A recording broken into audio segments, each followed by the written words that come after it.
नमस्कार। अंधकार से प्रकाश की ओर गीता सत्य सार इस कार्यक्रम में आप सभी का स्वागत है। गीता कहते ही हमारे मन में क्या प्रश्न उठता है? क्योंकि गीता कहते ही ये बात स्वाभाविक से पता चलती है कि गीता में अनेक प्रश्न उत्तर हैं। ये एक कॉन्वर्जेशन है, एक डायलॉग है। अर्जुन कुछ प्रश्न पूछ रहे हैं, भगवान उत्तर दे रहे हैं। ये चीज हम सबको देखने को मिलती है।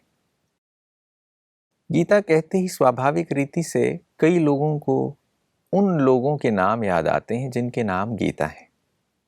हम सभी भारत में जानते हैं कि बहुत सारे माताओं बहनों के नाम गीता रखे हुए हैं। गीता एक फेमिनीन वर्ड है। जब ये माताओं के नाम के ऊपर, बहनों के नाम के ऊपर रखा गया है तो प्रश्न उठता है कि गीता में भी नारी के बारे में, माताओं बहनों के बारे में कुछ ऐसी बातें लिखी होंगी कि भगवान की गाई हुई इस ज्ञान की सरिता को गीता कहा गया है। तो आइए ये समझते हैं कि गीता में नारी के स्थान मान के बारे में क्या कहा गया है। आज हमारे साथ चर्चा के लिए गीता विदुषी डॉक्टर पुष्पा पांडे जी हैं। डॉक्टर पुष्पा पांडे जी पेशे से एक डॉक्टर गायनकोलॉजिस्ट हैं। जबलपुर मध्य प्रदेश में निवास करते हैं और गीता के विषय पर उनकी गहरी रुचि और अध्ययन से गीता से जुड़े हुए ऐसे अनेक अनसुने पहलुओं पर वो प्रकाश देती हैं। डॉक्टर साहब, आपका स्वागत है। ओम शांति। ये बड़े गौर करने वाली बात है कि भारत में जब हम अपनी सांस्कृतिक विरासत को देखते हैं तो नारियों को एक पूजनीय स्थान में देखा गया है।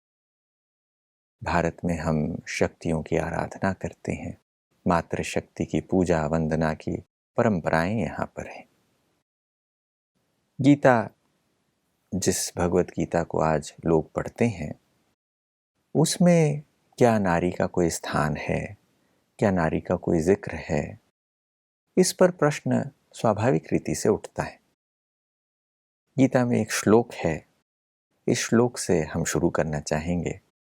ये गीता के पहले अध्याय का 41वां श्लोक है, जिसमें अर्जुन अपनी बात रख रहे हैं और स्त्रियों के बारे में वो क्या कहते हैं, इस श्लोक को पहले सुनते हैं। अधर्माभिभवात् कृष्ण प्रदुष्यन्ति कुल स्त्रियः स्त्रीषु दुष्टासु वार्ष्णेय जायते वर्ण संकरः। अधर्म की प्रबलता के कारण हे कृष्ण, कुल की स्त्रियां दूषित हो जाती हैं और स्त्रियों के दुराचारिणी होने से हे विष्णुवंशी वर्ण संकर संतानें जन्म लेती हैं। ये जो श्लोक हमने पढ़ा, इस श्लोक में अर्जुन वर्ण संकर की बात कहते हैं और कहते हैं कि नारियों की वजह से अगर नारियां दूषित हो जाती हैं तो वर्ण संकर हो जाता है, ये बात कहते हैं। कई बार कई वक्तव्यों में, कई लोगों के मुंह से, कई सन्यासी जनों से भी और कभी कभी कई प्रबुद्ध जनों से भी ये बात सुनने को मिली है और इतिहास इस बात का गवाह है, जहाँ पर लोग अर्जुन के इस वाक्य को उद्धृत करते हैं, कोट करते हैं और कहते हैं स्त्रीषु दुष्टाशु, ये बात कह देते हैं। और एक तरीके से जो इस बात को लिया जाता है वो ऐसे प्रस्तुत किया जाता है कि स्त्रियों के कारण ही समाज दूषित होता है। अब इस पर नारी की निंदा भी की जाती है। तो क्योंकि कई बार इसे लोग इस गलत तरीके से बताते आए हैं तो प्रश्न उठता है कि क्या गीता नारी का सम्मान करती है या ये नारी की निंदा करने वाली बात नहीं है? अगर हाँ तो क्यों? अगर नहीं तो भी कैसे, ये बात समझी जानी चाहिए। गीता, महाभारत और नारी, तो ये नारी का इसमें क्या स्थान है हम जरा देखते हैं। तो जब भी कोई लिटरेचर, साहित्य लिखा जाता है, शास्त्र लिखे जाते हैं, तो वो समय का प्रभाव पड़ता है। क्योंकि वहाँ का जो कल्चर है, जो सोच है, उस साहित्य में जरूर दिखाई देता है। तो अगर हम महाभारत के पहले का समय देखें, वेदों के समय, उपनिषद के समय, उस समय नारी का बहुत सम्मान था। आपने नाम सुना भी होगा, विदुषी, गार्गी, मैत्रेयी, और उपनिषद में इनका नाम आता है। ये एक तरह से इतने योग्य थे, इन्होंने कई ऋचाएं भी लिखी हैं वेदों में। तो उस समय सम्मान होने के कारण तो शायद संख्या उस समय कम रही होगी महिलाओं की, नारियों की, और वो एक तरह से शास्त्रों का पाठ भी थी। लेकिन धीरे धीरे संख्या हो सकता है थोड़ा ज्यादा हो गई हो। और ये जो अर्जुन जो बात कर रहा है, ये कौन सी बात है ये समझने की, एक शब्द आता है वर्ण संकर।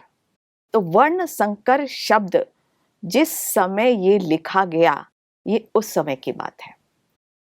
क्योंकि महाभारत में जो गीता मिलाई गई, वो 3 फेज में गीता लिखी गई, और तीसरे पार्ट में जब मिलाया गया तो उस फेज, ये 3rd फेज में लिखा गया है कि नारी कैसी होगी, क्या होगा।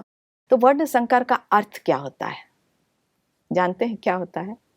वर्ण संकर अक्सर ये ऐसे समझा जाता है कि जो अलग अलग वर्ण हैं वो आपस में मिल जाते हैं, एक वर्ण दूसरे वर्ण में अब अलग नहीं होता, हर वर्ण के लोग एक दूसरे से मिल जाते हैं, उसमें वर्णों की व्यवस्था बिगड़ गई है, ये चीज समझी जाती। तो उस समय देखिए जो नियम था, पहले वैसे पुरुष प्रधान हो गया था, तो जो पुरुष है, जो हायर क्लास के जो मेल्स हैं, वो लोअर क्लास के फीमेल से शादी कर सकते थे। उसको अनुलोम विवाह कहा जाता था, वो अलाउ था समाज में।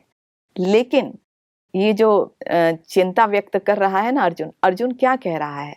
अर्जुन कह रहा है कि सारा पुरुष समाज अगर समाप्त हो जाएगा, युद्ध का रिजल्ट दिख रहा है ना, वो बोल रहा है समाप्त हो जाएगा, तो सिर्फ नारियां बचेंगी। और नारियां क्या है, उसमें बताया है कि हायर क्लास वाली हैं, एक क्षत्रिय क्लास वाली। तो क्षत्रिय क्लास वाली फिर क्या होंगी, लोअर क्लास वाले से मैरिज होगी। तो ये उस समय समाज की व्यवस्था बता रहा है कि वो समाज की व्यवस्था ऐसी थी जिस समय ये शास्त्र लिखा गया। जब युद्ध हुआ उस समय की बात नहीं है, लेकिन जिस समय शास्त्र लिखा वेदव्यास जी ने, तब की व्यवस्था है ये। क्योंकि साहित्य में उसका असर आया है ना, तो उसको प्रतिलोम विवाह कहते हैं, और उसको ही वर्ण संकर कहते हैं। तो वर्ण संकर, फिर उसको आगे चिंता होती है कि फिर कैसे होगा, कुल धर्म नष्ट हो जाएगा, फिर पिंडों का कैसे होगा, पूर्वज कैसे तरेंगे, ये सारी चिंताएं होती है। तो ये उस समाज का ये दर्शन होता है, तो इसीलिए वो उसमें ऐसा दिया हुआ है। ये जो श्लोक में इसका अर्थ है। तो ये बात समझ में आता है कि पुरुष तो नीची जाति की महिलाओं से विवाह कर सकते थे, मगर महिलाएं जो उच्च कुल की हैं, वो नीचे कुल के या नीचे के वर्णों के पुरुषों से विवाह नहीं कर सकती थीं। इसे समाज एक्सेप्ट नहीं कर सकता था। यह उस समाज की ये व्यवस्था रही होगी उस समय पर, जबकि हम इतने हजारों साल पुरानी बात कर रहे हैं। हम आज से 100-150 साल पहले की भी अगर हम बात करें तो समाज में कितना छुआछूत और जातिवाद और इन सब चीज़ों की समस्याएं भारत में देखने को मिली हैं, और उसे बदलने के लिए कितने समाज सुधारकों को काम करना पड़ा, और आज भी काम जारी है, ये चीज़ देखने को मिलती है। तो क्या हम ये मान लें कि ये जो बात लिखी गई है, क्या ये नारी के लिए अपमान वाली बात नहीं हो जाती? हाँ, ये उस समय नारी की उतनी इज्जत नहीं थी जितना वेद काल में और उपनिषद में था। तो थोड़ा सा एक तरह से कहें कि अपमानहीन नारी का कहा जाएगा, और ये उस समय की व्यवस्था का प्रभाव था जो ऐसे गीता में भी लिखा हुआ है। अब आप जब महाभारत की बात कर रहे हैं, अब नारी के स्थान मान के बारे में जब बात कही जाती है, तो इसे भी एक एग्जाम्पल के रूप में कोट किया जाता है, और बड़े बड़े कथाकार और बहुत बार अतीत में अनेक लोगों ने इसे नारी की निंदा के रूप में, एक उदाहरण के रूप में बताया है कि नारी ही कारण है जिसके कारण महाभारत का युद्ध हुआ। और प्रायः ये दिखाया जाता है कि द्रौपदी के कारण महाभारत का युद्ध हुआ, उसका कारण द्रौपदी ही थी, ऐसा ठहराया भी जाता है। अब ये बात समझने की ज़रूरत है कि ये ऐसा कहा जाना फिर वही बात आती है कि द्रौपदी को महाभारत के युद्ध के कारण के रूप में प्रस्तुत करना, ये कहाँ तक जस्टिफाइड है? वैसे तो एक तरफ कहा जाता है कि द्रौपदी बहुत पवित्र थी, उनको याद करने से कई कहते हैं कि जीवन भी संवर जाता है, और दूसरी तरफ कहा जाता है कि द्रौपदी के कारण युद्ध हुआ। तो आपको एक छोटी सी घटना शायद आपने सुनी होगी, B.R. चोपड़ा जो टीवी और सब बहुत जगह ये दिखाया जाता है कि युधिष्ठिर ने राजसूय यज्ञ किया और वो मायावी महल था। मायावी महल में दुर्योधन को बुलाया गया, उन सारे भाइयों को बुलाया गया, लेकिन वो चूंकि मायावी था तो जहाँ पानी था वहाँ सूखा था, तो वो अपने कपड़े उठा लेता था। सूखा था, वहाँ पानी नहीं था, लेकिन अपने कपड़े उठा लेता था, और जहाँ पानी था एक्चुअल में वो गिर गया। ऐसा दृश्य दिखाया जाता है, और ऐसा कहा जाता है कि द्रौपदी ने कहा अंधे की औलाद अंधे, और कहा जाता कि जो मूल कारण है वो यही था कि उनको इतना अपमान फील हुआ दुर्योधन को, और उन्होंने सोच लिया कि मैं तो युद्ध करूंगा। तो वास्तव में क्या ऐसा हुआ है? महाभारत में ऐसा हुआ है क्या? हम क्या समझते हैं? ये सोचने वाली बात है, क्योंकि कथा में ये बात लिखी गई है और ऐसा दिखाया गया है, तो बहुत सारे लोग यही सोचते हैं कि युद्ध के लिए कुछ तो वजह चाहिए होगी। इसका मतलब कि हमें भी शास्त्रों की गहराई का पता ही नहीं है। ये मूल महाभारत में कहीं भी नहीं लिखा है, कहीं भी नहीं लिखा है कि द्रौपदी ने कहा अंधे की औलाद अंधे। तो देखिए हमारे सामने ही ये घटना कैसे आ गई, जो कि लिखा ही नहीं है महाभारत, और हम इसको सत्य मानने लगे। तो कितनी बातें शास्त्रों में चेंज हुई होंगी, कितनी बातें गीता में चेंज हुई होंगी, जब यही घटना चेंज हो गई। ये घटना एक्चुअल में टीवी में आता है, टीवी सीरियल में आया है, और लोकल कई नाटक के रूप में ही दिखाया जाता था, और उसको ही आज हम सोचने लगे हैं कि महाभारत में लिखा है। ये महाभारत में लिखा भी नहीं है। तो नारी के कारण ऐसा नहीं हुआ, ये घटना तो बाद में बनाई गई है। वास्तव में जो कारण था वो तो आपस की ही, दुर्योधन शुरू से ही ईर्ष्या करता था अर्जुन से, और ऐसी बात अभी थोड़ी कि अंधे की औलाद अंधे कहा, वो पहले भी लाक्षागृह में जलाने की कोशिश की, शुरू से ही उसको नफरत थी। तो उसका कारण पुरुष ही था, नारी कभी नहीं थी। ये बात गौर करने वाली है। कोई एक एकेडमिक पॉइंट ऑफ व्यू से जब सत्य क्या है और क्या वास्तविकता में लिखा गया है, उसके आधार पर अध्ययन करना शुरू करेंगे, तो हमें पता चलता है कि अनेक कहानियाँ, किंवदंतियाँ जोड़ी जाती हैं, जुड़ जाती हैं, या लोक श्रुति में या लोक कथाओं में कोई चीज़ पॉपुलर हो जाती है, फिर वो मेन स्ट्रीम में आ जाती है। ये अनेक कहानियों के लिए लागू होता है, और हमारे महाकाव्यों के लिए भी यही चीज़ लागू होती हुई नज़र आती है कि समय समय पर लोग एक क्रिएटिव लाइसेंस ले लेते हैं, उसमें कुछ चीज़ ऐड कर देते हैं, उसका मंचन करने के लिए, उस कहानी को और इंटरेस्टिंग बनाने के लिए और रसदार बनाने के लिए। ऐसी अनेक चीज़ें हुई हैं, ये चीज़ देखने को समझ में आती हैं आज। तो फिर प्रश्न उठता है कि ये जो नारी का पात्र है महाभारत में, तो क्या ये एक प्रतीकात्मक पात्र है, इस बात को भी समझा जाए? हाँ, वैसे जितनी भी नारियां बतलाई हुई हैं वो एक चरित्र के रूप में बतलाया हुआ है। जैसे माँ कुंती को बतलाया है, वो भी एक बहुत उच्च कोटि का चरित्र बतलाया है कि किस तरह से उन्होंने बच्चों की पालना की और उन्होंने चरित्र दिया। और एक तरफ, दूसरी तरफ माँ गांधारी के बारे में बतलाया जाता है कि माँ गांधारी ने कैसे पट्टी बांध ली। तो एक तरह तो पतिव्रता बताया जाता, और दूसरी गलती बतलाई जाती है कि वास्तव में पति को तो आंख से उनको मार्ग दिखाना चाहिए, और उन्होंने खुद ही पट्टी बांध ली। तो इस तरह छोटी छोटी बातें सिखाई जाती हैं। और तीसरा मेन जो द्रौपदी का जो कैरेक्टर है, वो चरित्र बहुत महत्वपूर्ण है। वो कौन सी बात सिखाता है? तो कहा जाता है द्रौपदी का जन्म कैसे होता है? अग्नि से होता है। राजा द्रुपद वो यज्ञ करते हैं, और उसमें से धृष्टद्युम्न और ये द्रौपदी पैदा होते हैं। तो इसका आध्यात्मिक अर्थ है। अग्नि अर्थात योग अग्नि, ये एक प्रतीक है, प्रतीकात्मक है, जिसने अपने जीवन में योग, अर्थात ये योग शास्त्र है ना गीता, जो योग करता है, मेडिटेशन करता है, उसके जीवन में एक नया जन्म, प्योरिटी आ जाती, प्योरिटी से जन्म हो जाता है और फिर उसके बाद आगे बतलाया जाता है। मतलब ये प्रतीकात्मक ही है कि द्रौपदी बहुत प्योर थी। एक तरफ कहा जाता है कि शादी भी की, उनके 5 पति थे, और दूसरी तरफ प्योरिटी भी कहा जाता है, तो दोनों का कुछ तो संबंध होगा ही।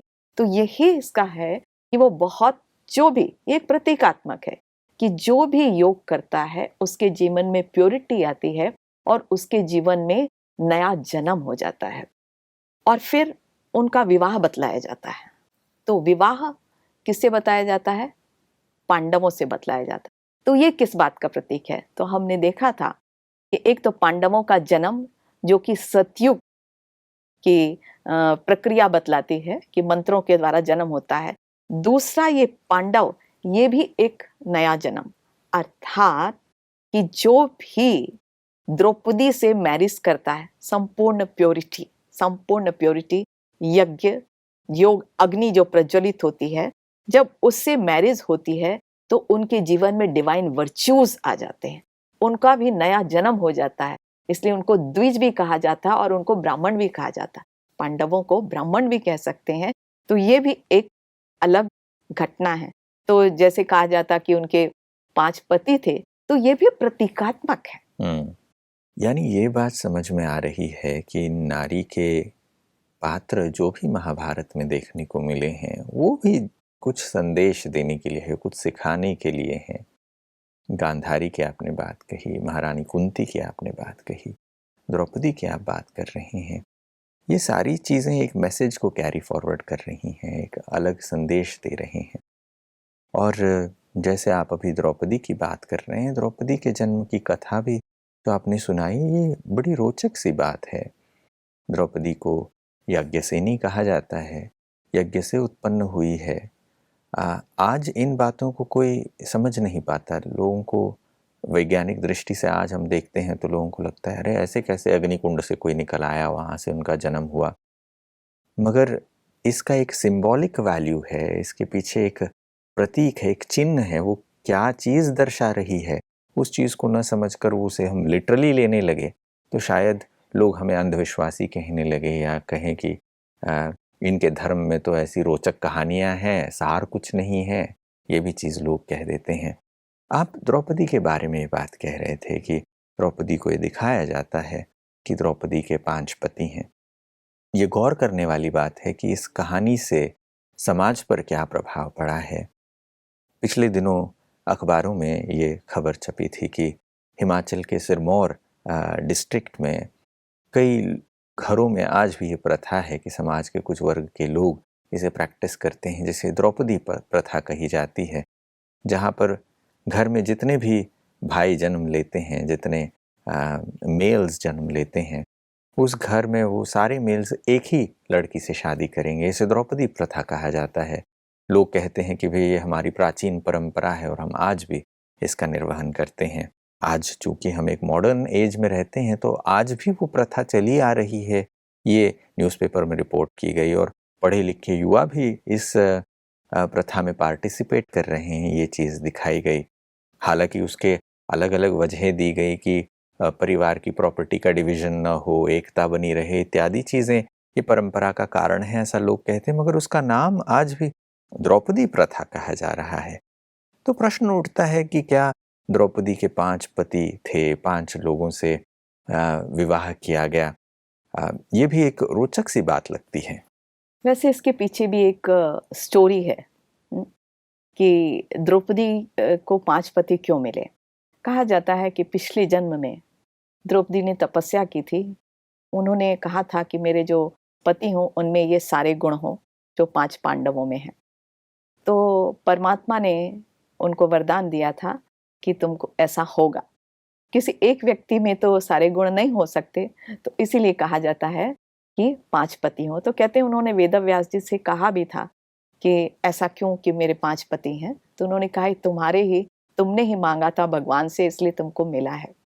लेकिन वास्तव में ऐसी बात नहीं है। ये भी उस समय की समाज की दशा को दर्शाता है। स्वयंवर तो किया, स्वयंवर में उन्होंने अर्जुन को चुना, लेकिन उसके बाद जब माँ कुंती ने कहा कि ठीक है, आपस में आप डिवाइड कर लो, क्योंकि वो उनको तो समझ में नहीं आया, उन्होंने सोचा कोई वस्तु है। लेकिन द्रौपदी तैयार हो गई, लेकिन उनसे पूछा तो नहीं गया था। तो ये भी समाज की दशा को दर्शाता है किस तरह से। लेकिन फिर भी महाभारत में कहीं कहीं आता है। वैसे तो स्टोरी में महाभारत में बतलाया है कि 5 पति थे, जैसा जो कॉमन है, लेकिन एक जगह आता है, विराट पर्व में आता है, जब भीमसेन कीचक को मारते हैं, उसके बाद कहते हैं मैंने अपने भाभी को बचाया और मैंने अपना कर्तव्य पूरा किया। तो ऐसा भी कहा जाता है कि शायद उनके एक ही पति युधिष्ठिर थे।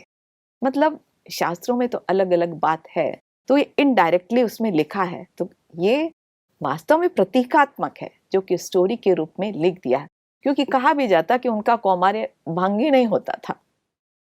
तो ये एक स्टोरी के रूप में है, जबकि ऐसा नहीं है कि उनके 5 पति थे। ये समाज की दशा को दर्शाता है।